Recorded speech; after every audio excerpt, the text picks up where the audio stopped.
Have you ever had a crush so big it felt like your whole world revolved around them? Well, buckle up, because today, I'm taking you back in time to my high school love story. It's a tale of awkward glances, cheesy pickup lines, and a lot of teenage drama. It all started in 10th grade, in the most romantic place imaginable. Chemistry class. There he was. Let's call him Alex. He was the quiet, artistic type who sat in the back, always sketching in his notebook. I, on the other hand, was the loud, slightly clumsy girl who once accidentally set a textbook on fire during a Bunsen burner experiment. Yeah, not my proudest moment. For weeks, my entire existence was a cycle of waking up, spending way too long on my hair, and trying to accidentally bump into him in the hallway. Our first real conversation happened when our teacher, bless her soul, paired us up for a project. I was so nervous. I think I talked about the periodic table for a solid 10 minutes straight. He just smiled.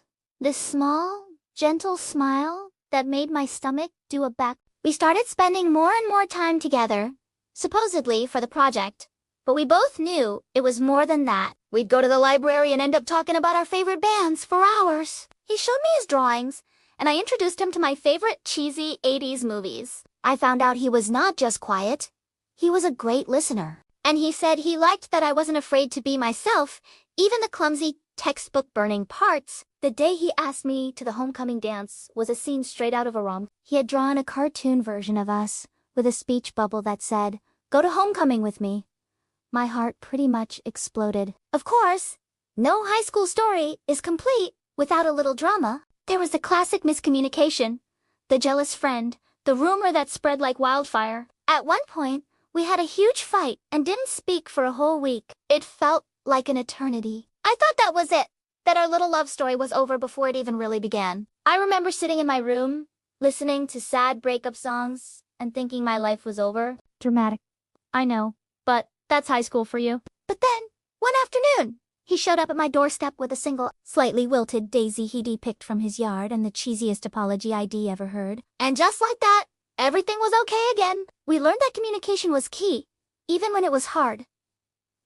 Prom night was the grand finale. He wore a tux that was a little too big, and I had a dress that sparkled so much I was basically a human disco ball. We danced the night away, horribly and offbeat, but we didn't care. Under the dim lights of the school gym, surrounded by balloons and streamers, it felt like we were the only two people in the world. He told me he loved me for the first time that night. It wasn't a dramatic, movie-style declaration. It was quiet, whispered in my ear while a slow song played.